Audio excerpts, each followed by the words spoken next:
Assalamu alaikum, арбаңыздар.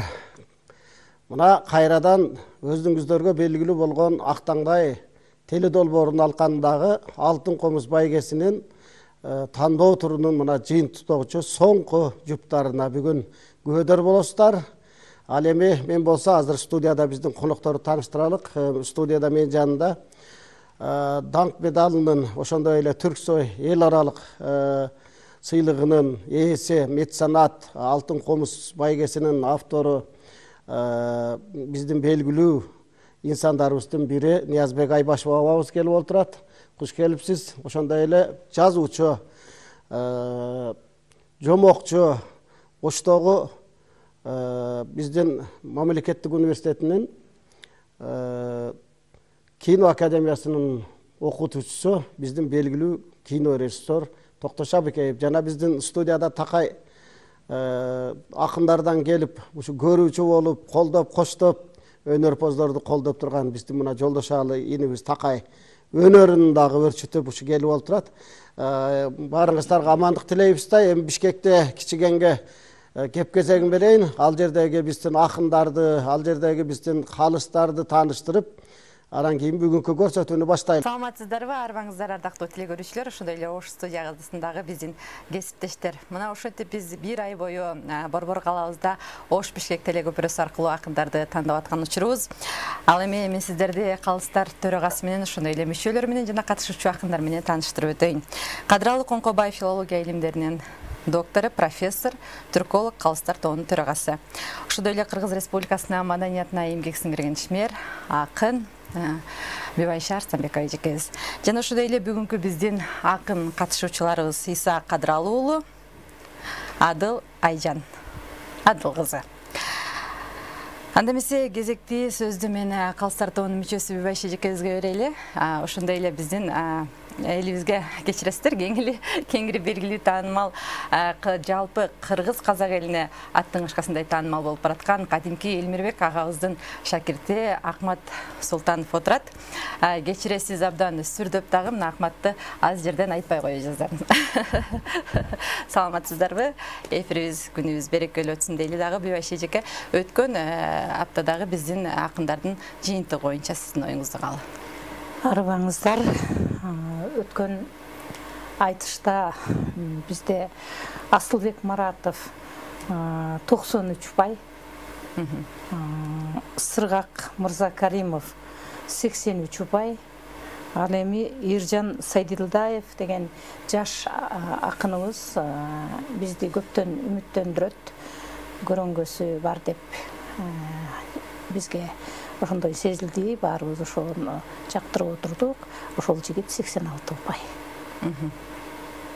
Керемет, анда агай бир-эки ооз сөз айтасызбы? Ушу жалпы акындарыбыз тууралуу мына 11-чи айлампасын өткөрүп жатабыз.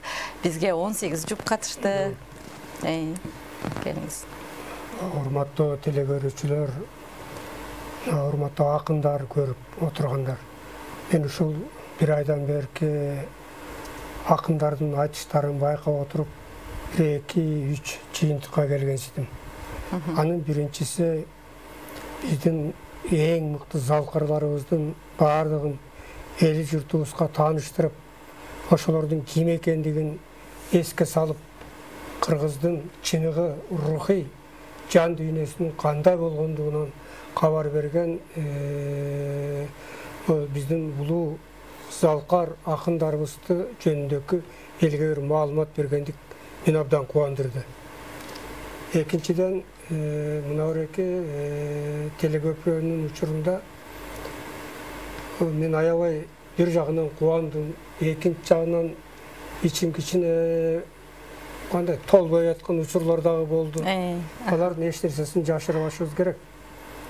Эң мыкты акындар, нукура акындык өнөрдүн бар экендигин көргөзгөндөр дагы чыкты. Так шалып бара жаткандардын ичинде, жаштардын ичинде.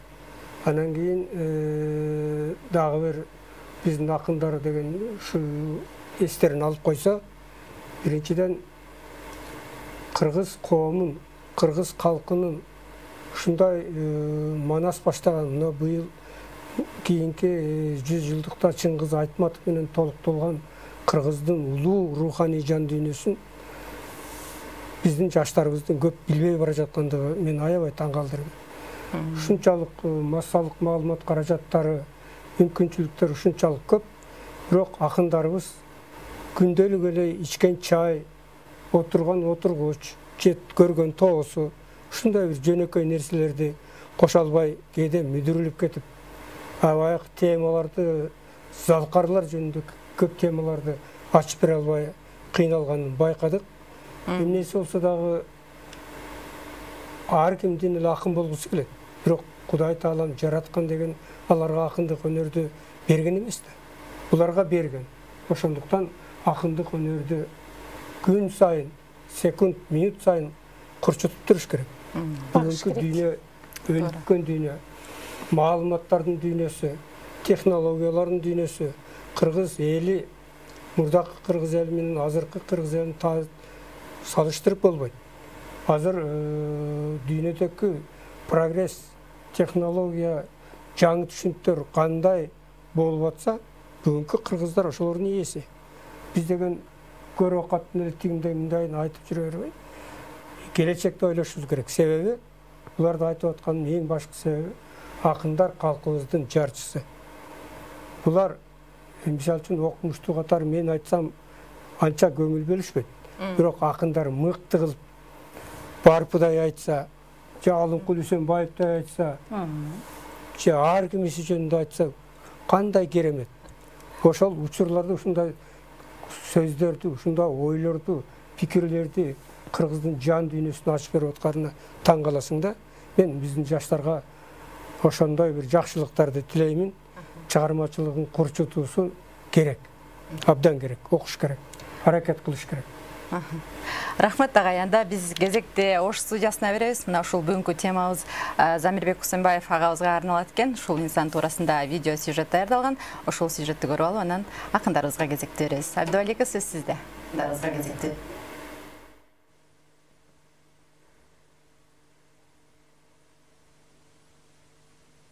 Кыргыздын заманыбыздын залкары, Кыргыз Республикасынын эл артисти, Токтогул атындагы мамлекеттик сыйлыктын ээси, атанын уулу Замирбек Усенбаев жөнүндө чакан видео сюжет даярдалган. Ошону берели, анан кийин биз Замирбек Усенбаевди айта турган биздин уулубуз менен кызыбызга ыр кезегин, ыр чылбырын дагы берели. Замирбек Усенбаев кыргыз элинин сыймыктуу төкмө акыны. Ал белгилүү Алымкул Үсөнбаев төкмөнүн төкмө уулу. Акын 1951-жылы Бишкек шаарында туулган. Ал өзүнүн өнөр жолун мектептеги көркөм чыгармачылык кароолордон баштап, 12-13 жашында эле сахнага чыгып, атасы Алымкул Үсөнбаевдин Кыргыз элим аттуу ыры менен эл алдына таанылган. Ошондон тартып комуз менен коштолгон ыр дүйнөсү анын өмүрлүк жолдошуна айланган.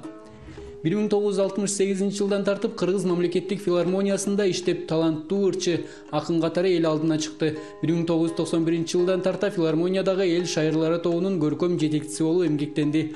Ошол мезгилде Бүбүсара Бешенелиева атындагы искусство институтунда жаш акындарга сабак берип, устаттык жолун улантты.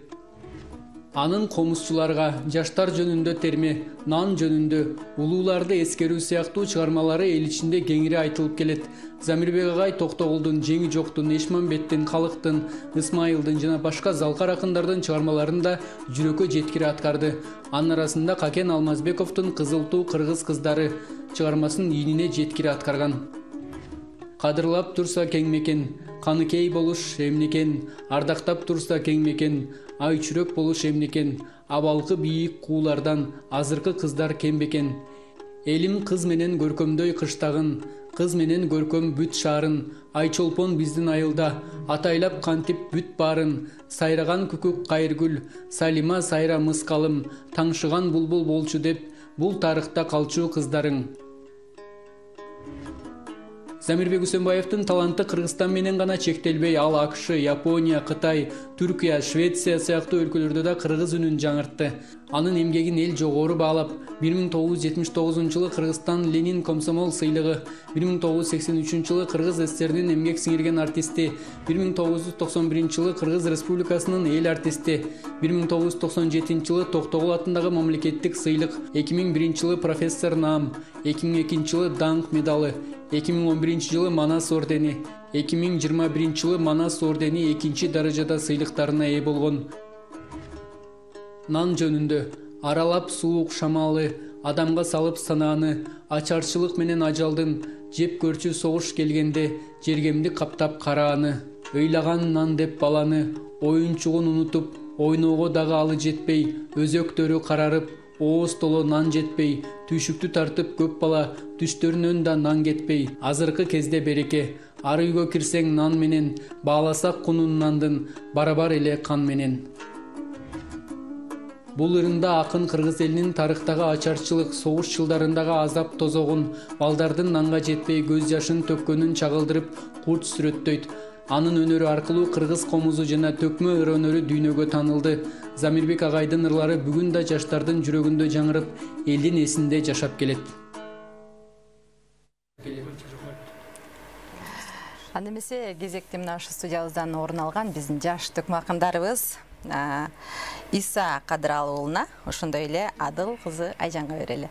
Кимиңиздер баштайсыздар? Кыздын кырк чачуулу деп же Айжандан баштайбызбы? Негизи кыргызда кыз өзүн кадам баспайт, андыктан агам Ай азамат.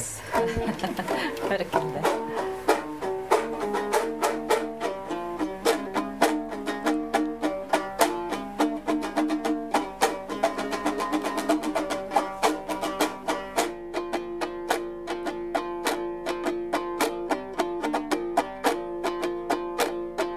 Erkindik berip sezimge, ening ergi bırdap esirge. Hakikat ar bir aruluk, aytılgan ar bir sözünde. Ulanıp kele jatabız bizde ulu kırgız köçünde.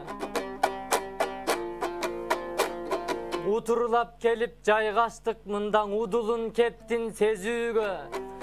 Emin aytalı bugün Zalkardın Aycan uaktı tekke getirbe. Atabız bugün danktalsın, mından eltir atayın bergen esirde. Anan ay lampadan tuş geldik, amandık surap biz geldik. Bugün 6. günü geçinde.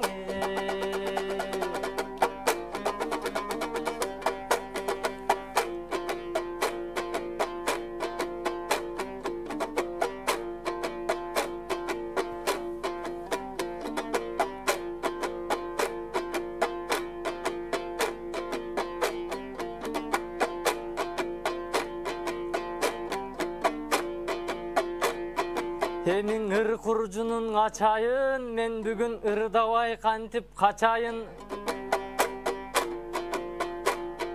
Temabız zanir bolgon soň, berilip bizgen atayın.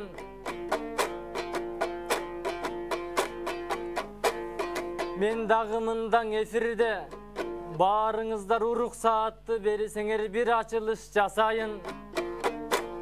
Mınday katıralıday agayım. Alım kulday atanın, ordun basıp beriңiz alım kuldayın atanın. Büvayşadayın eceyin, ordun basıp beriңiz bugün nazımday bolgon apanın. Zankıl davırda valdın da men anda Zamirbek ordun basayın.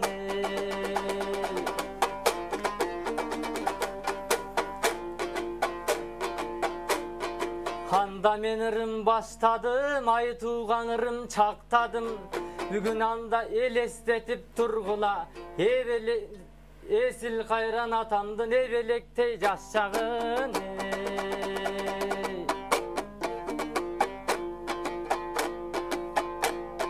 Bir kezde kangan çaŋukkan elemin, karan kayrığın kara moldun. Hıvıraydın çınında komuzdu kanday tolgorun. Sanatındağın ukkamın, sayak bayday jorgon. Oyuma tüydüm hoşondo, Osman kuldun hoylorun.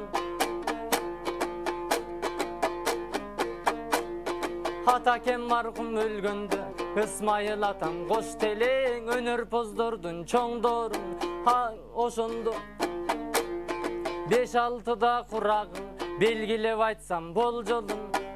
Darbazabız kak takıldap, eň içinde jürsem hordonun. Açıp barıp açkanda, oşondo kördüm men algaç Kırgızdın ulu korgolun. komuzdu berip koluma. Sayra devanda meni da ata apakem jakşı komdodum. Oşondon ecelerime men dagı komuzdun kılın tolgodum.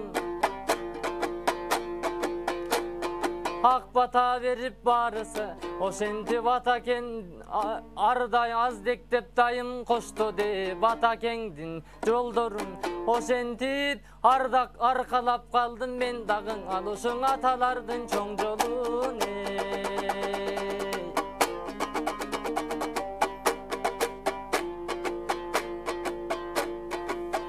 Hemi jarığınday çıraktın Haycan jarkıra ozdon ıraksın Şıngırınday bulaktın şıldıra ozdon ıraksın Kuvanıp kalsın kalayık Demese kucurule kanıp kılaktın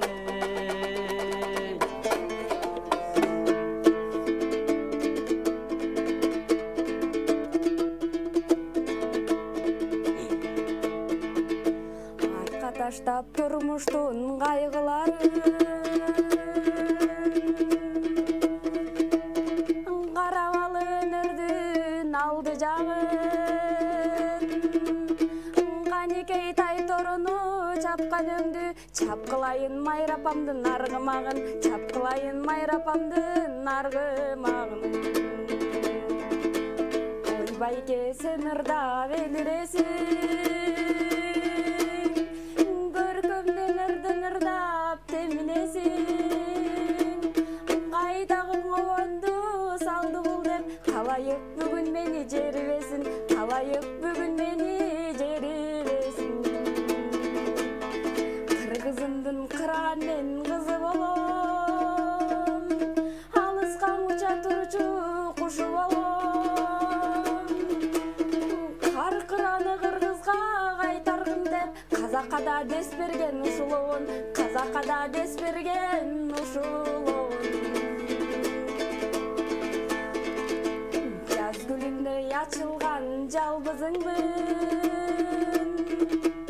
Таң шола чачкан элимде жалгызыңмын Изат Нурай жеңи жoko балдыз болсо А мен болсо Замирбектин балдызымын А мен болсо Замирбектин балдызымын Салкарларга көңүлдү бөлүп жатам Айтпай кетсем болоттур менин катам Ул өнөргөң улута инсандын алып келген Эң алгачкы устаты Назым апам Эң алгачкы устаты Назым апам Келтирейин немесе далилдерин Кыргызга белек кылган Замирбегин Төкмөнүн уулу дагы төкмө болуп Атанын уул экенин далилдедиң Атанын уул экенин далилдедиң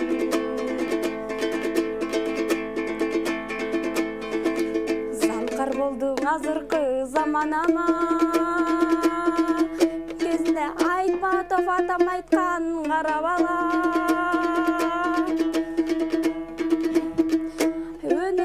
Элиң үчүн жанын сабап элиң үчүн жанын сабап Замир атам өнөр үчүн жанын чапкан садагага Өнөр үчүн жанын чапкан садагага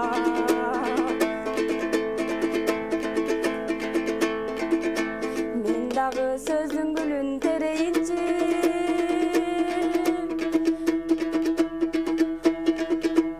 Улуу жолдун ул өнөрдү сезейинчи Замирбектин жаш кезимин деп калдыңыз Жаш Замирге кезекти берейинчи Жаш Замирге кезекти берейинчи Bəli.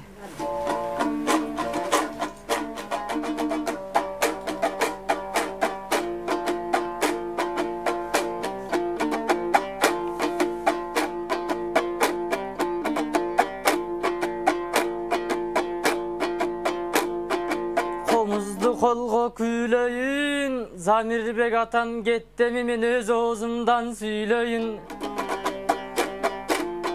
Antkeni Zamirbek'te atabız mına efirde bugün ayttık o. Düğünönün kıdırıptır jarımın atam düğünönün. Har bir sözün baykasan elestetip turatko jıparın çaçkan çınında jayloodun jıpar güldörün. Atamdın har bir saptары oba jaштыгынан baştalıp es akılga tüygönün. Mendan oşol jolgo түшкөнгө biraz baktılуу bolup abirok mındaki agaylardan sürdödüm. Antse dağı mınakey atamdın jolu ulu dep men başka jolda jürbödüm. Buyurusan atanın jolun bassam dep menin dağı buyurusa kızıl tuğ kızların mından aytpasam da kırgızdın aytkatı ayta turgan kündömüne.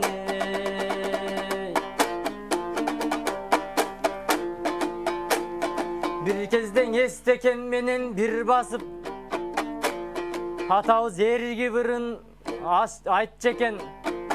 Aşıken menen katarlaş aşuunu dalay aşçeken. Toktosundayın atağız toktol boyu takkın zamir dep toroltçu kevin aytçeken. Anam tukan menen da bir basıp tuğralap kevin tapçeken. Ol jobay menen kişimcan aytıp otursa alardın ak sүйүүsүң ak beken. Anan koca jaштың ырдаса ой козголуп жүрөк жат дечен. Gözel kızın barpının geltirip durup aytçeken. Kök suluğunun ırdasa köp gelin sanın çapçeken. Emi bir kırın eleng ayet alsak atamdın biz için toğdoy bakt eken. Ovondoru da bir ukmuş alardın oylanıp kaydan tapt eken. Anan ırıspaydandan üyrönüp o ırıspaydan gememez jel kıyakta tart çeken. Tökmölügü bir bölük oğuzundan ırıçınında orguştap durup ak çeken. Aytkanda dağı mol talant alamga batbas zor talant ay bilbeymin alamga adam gale kantip bat tekeni.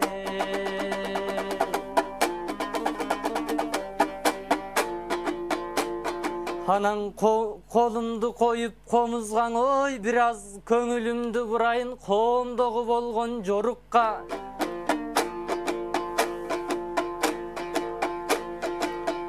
O orguşta vırdap atamday bolalbasam da çoğ usta. Hazır koomdo biraz köy var. Oğuzdorun çoyuşup süylögön mından orusça. 10 yıl mektepti okusa dağın orusça. Taptak kırgızça ganan ırdagan Zamirbek atam çoğ usta. Meyli kağlagan tilin üyrensün çendebeyim çekti koyuşka. Oşentse dağı mınakey bilbeymin azırkı zaman ne oldu? Emne tosup jatat düşünbeyim. Meyli tökmü ıras bol bosun birok nak kırgız ulu boluşkan.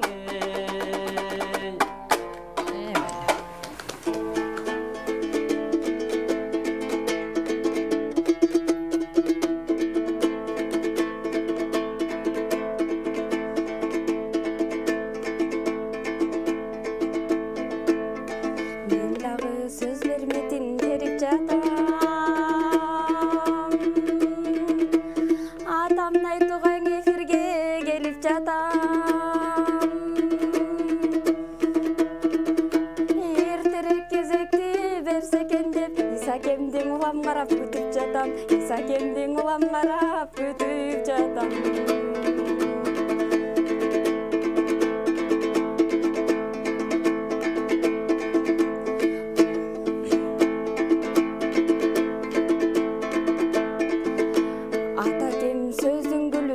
бардык терген көптөгөн акындардын баарын жеңген бирок атакемдин бир аты бар Замирбек деп аны чиркин калкын берген Замирбек атын чиркин калкын берген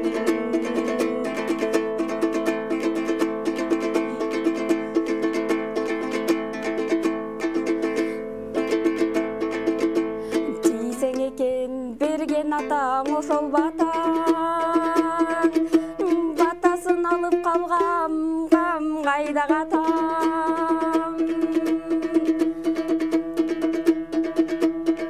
жаш кезинде элген иштеп 20-га чыкпай элең элген иштеп жаткан чиркин аз заманда кайсыл атаң жаткан чиркин заманда кайсыл атаң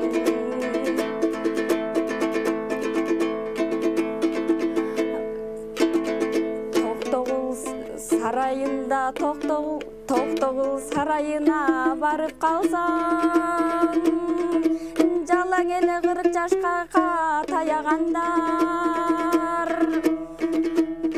16 жаштагы бала ошондо аны чиркин көптөрүң аягандар балким аны көптөрүң аягандар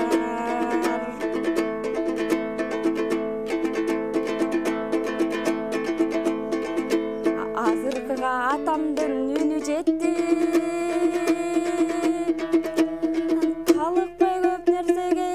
талыкпастан көп нерсеге таалим берди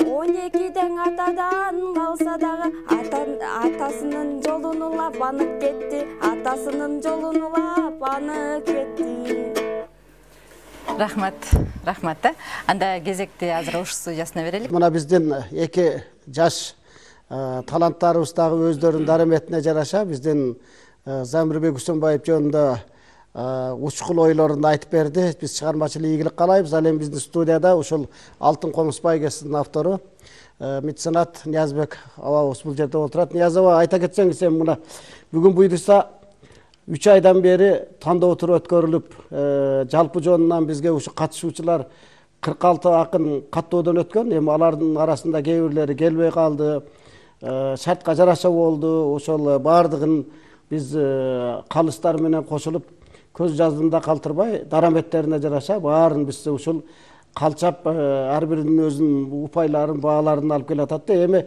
азыр жалпы телекөрөрмандарга кызыктуу да, мына 2 миллион байге коюлду. Андан сырткары бир комуздун өзү мына 500 000 сомдук алтын комуздарды даярдап атасыз. Кандай болуп атат?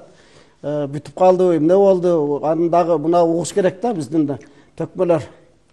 Айта кетсеңиз. Арбаңыздар, урматтуу телекөрүүчүлөр.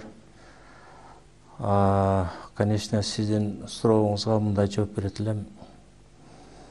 10 жылдан бери өзүңүз билесиз, ушу алтын комузду негиздеп жасап келип атабыз. Мына азыр 4-үнчү алтын комуз берилген жатат.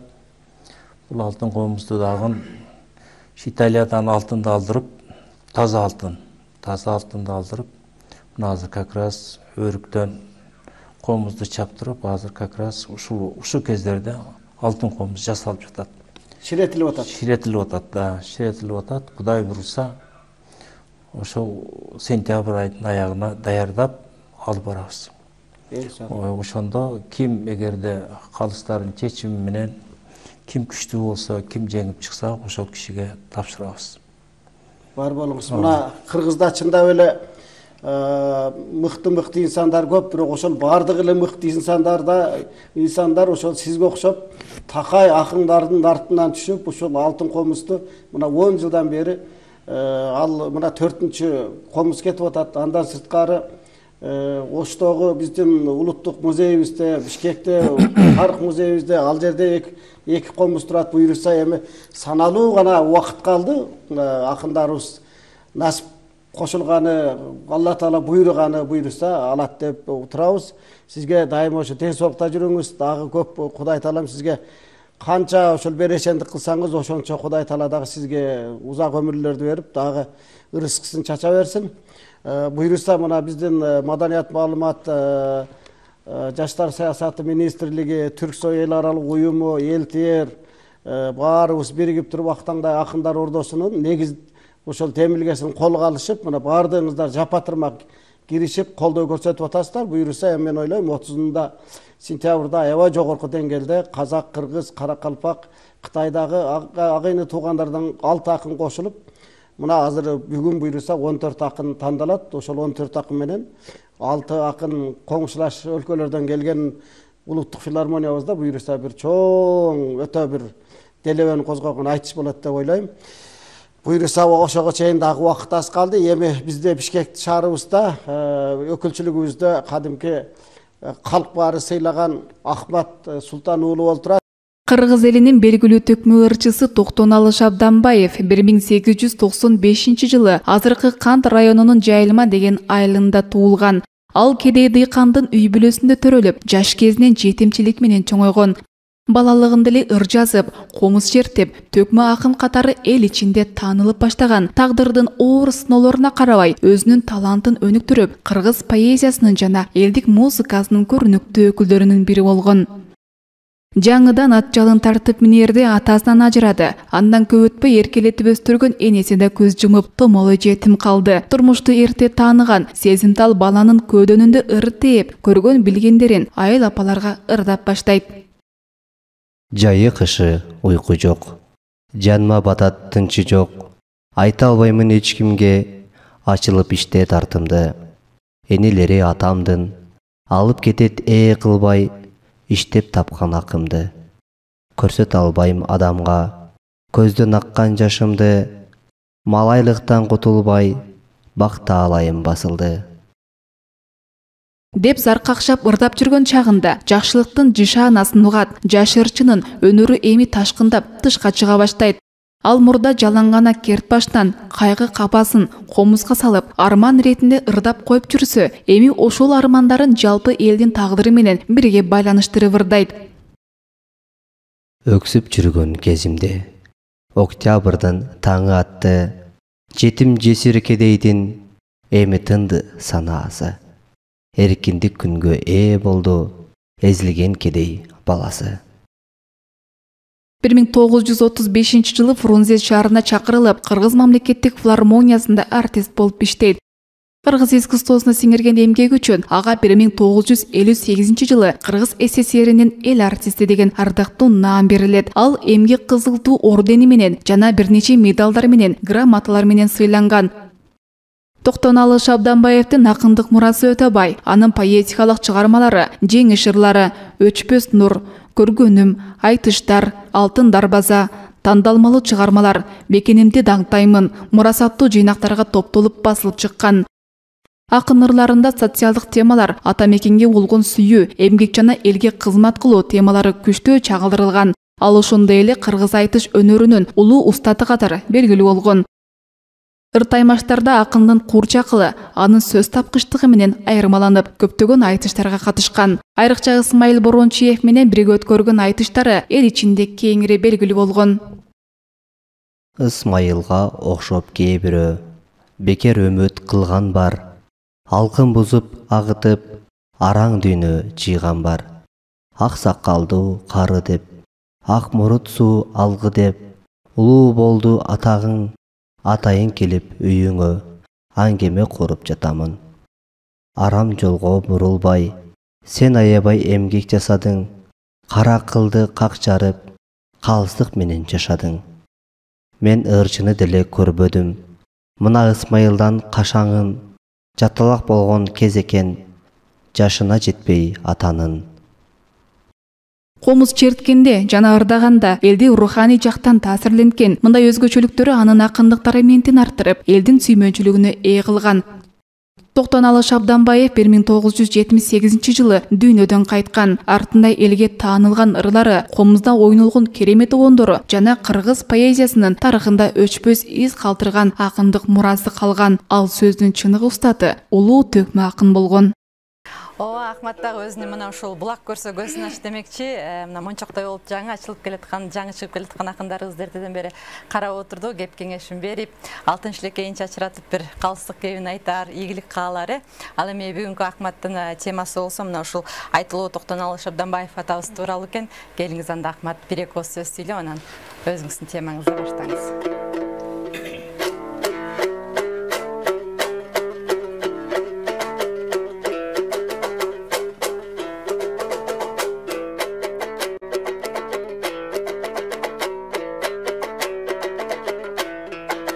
Авалтан саясатчыга негизиң ынтымактан чырыңой. Авалтан кыргыз акынга кара сөздөн роңой. Ошого ыр менен сөздү баштайын, ырыстуу элди даңктайын, залкарларды даңктоого менен замзамдай сөзүм таптайын. Мен көргөнүм үчүн кубандым, бүгүн бир кыргыздын кары жаштарын.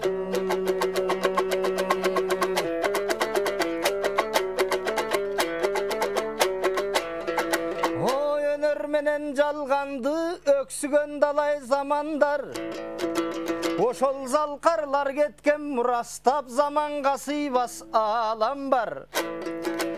Болбосо Токтоналың атамнын тоодой даңкын караңдар, ошо СССР даңкын даңктаган эчен жарандар. Ошондой залкарларын даңктайм деп, залкарларын барктайм деп, алтын комуздун уюштуруп жатышкан бар болсун, алтындан кымбат адамдар.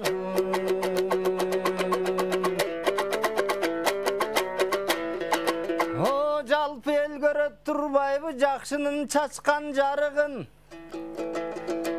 Ушу асылдар кетет көтөрүп ардоорунун кадырын. Ар заман даңктайт үлгү алат асылдардын калыбын, асылдардын салымын. Мен дагы даңктагым келет башкысы данышман эчен карынын. Антса да сиздерден үлгү аламын, сиздер баскан жолдо басамын, менин да элге тийсин жарыгым. Толкуган эли бар болсун ушу толук Токтоналынын.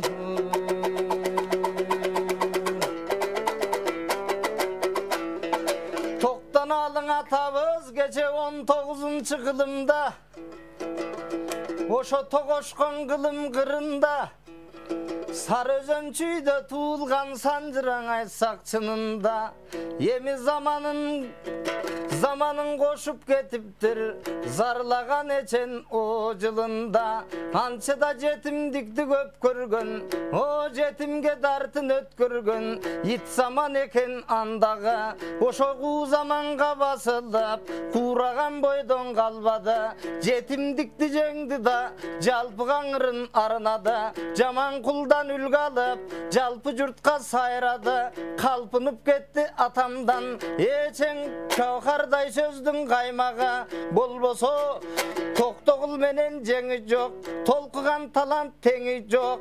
Осмонкул менен калык бар, урошон талант алыптар. Болбосоң алым кул менен барпы бар, андагың асыл талантын аламга сыйбас наркы бар. Ошолор жолун жалгаган, оматтуу жолдон тайбаган. Көрдүйнөгө багынбай, өнөрдүн туусун кармаган. Токтоналың атамдын толкуган улуу мурасын, мен да мазардай көрүп айланам. Анткенин ой алтын деген ыры бар, оматы бар, сыры бар. Ошол ырда чын эле ак сүйүүнүн нуру бар. Эчен урушкандар табышып, үшүгөн жандар жылынар. Ошолордун мурасы кылымдын болду байлыгы. О тоолук эл менен бир өскөн Токтоналынын тагдыры. Жетимдикте атамдын көрбөгөн күнү калдыбы? Антса да ошол өнөрүнө багынды көргөн күндүн бардыгы.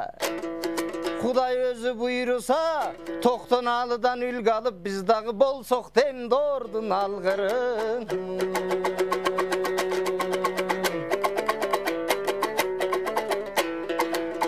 О батырактардын заманын, Андағы байымсыз дордың абалын, ушу тоқтан алатам ырдаған илиштің келчі қабарын.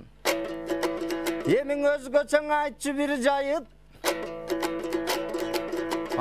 өзінче қалбай құмсарып, же өзінче қалбай сумсайып. Заманына жараша, өнерді сақтап, даңқтаптыр, өзгөчө салтын барықтаптыр. Агышы қалемдің алып қолына қаш қайтарды жазбаптыр. Ағылған мөлтір бұлақтай барысын айтып таштаптыр. Кезінден Исмайыл деген алпақын, Исмайылдың ырына башы икеген қанчақын. Ошо Исмайылды атабыз жетелеп жүріп өстірген. Қуып жүріп чинеле қуып таланттыққа жеткірген ушу тоқтан алы атамба. Даңқташ керек башқысы толқыған тодай атамды. Ошол атам болбосо, улайт беле чинеле улуулар далай сапарды.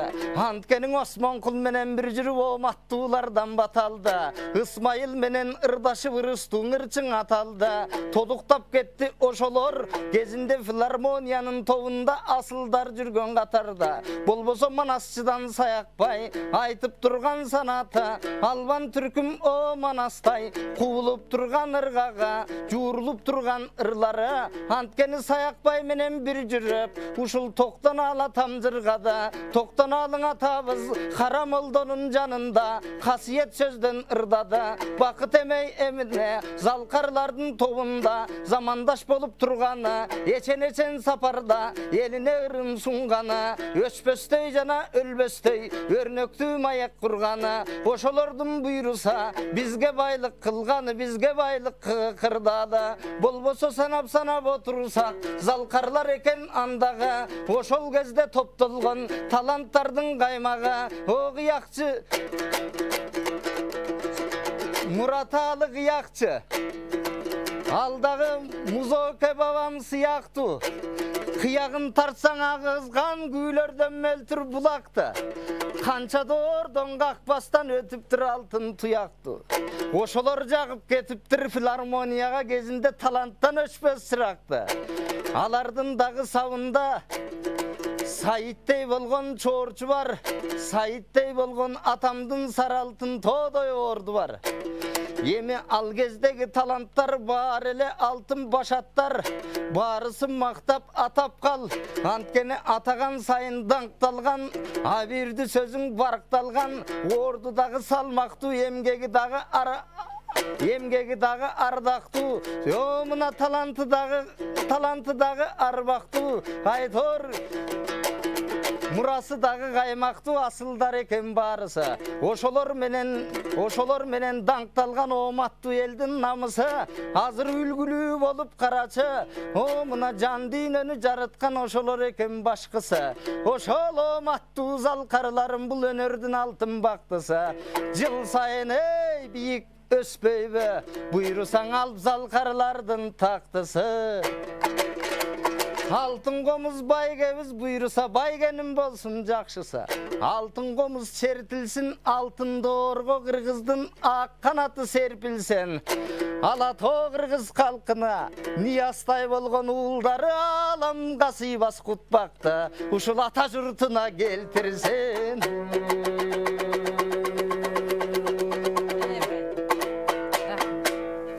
Чоң рахмат эми мынакей кымбаттуу телегөрүүчүлөр жана ошондой эле Ош студиясында биздин кесиптештер өзүңүздөр көрүп турасыздар. Ахматты токтотуш кыйын, даңкаңдары чачырап болуп турган, толуп турган жоргону баягы жорго салышын салып турган кезде азыр кыргыз акындарынын жаш таланттардын астындагы сап башындагылардан десек жаңылышпайбыз. Анда эмесе Бишкек студиясындагылар ушуну менен биздин кезегибиз жыйынтыкталды. Биз сиздер менен коштошпойбуз. Мына ушул акындардын айтышынын акыркы концерти 30 сентябрда Токтогул Сатылганов атындагы улуттук филармониябызда өтөт. Ал эми биз Бишкек студиясы коштошобуз дагы кезекти Ош студиясындагы Абдуаликеге беребиз. Абдуалике жыйынтыктайт.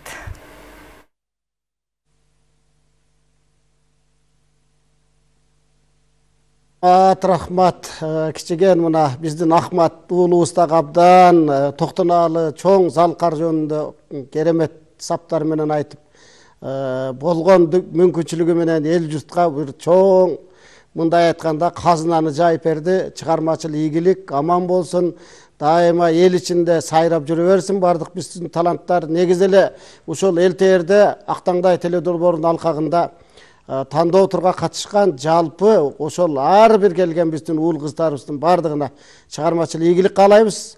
Ал эми буйруса 30-сентябрь күнү Улуттук филармонияда өтө чоң делебени козгогон бир дүркүрөгөн чоң айтыш болот. Буйруса ага дагы саналуу күндөр калды.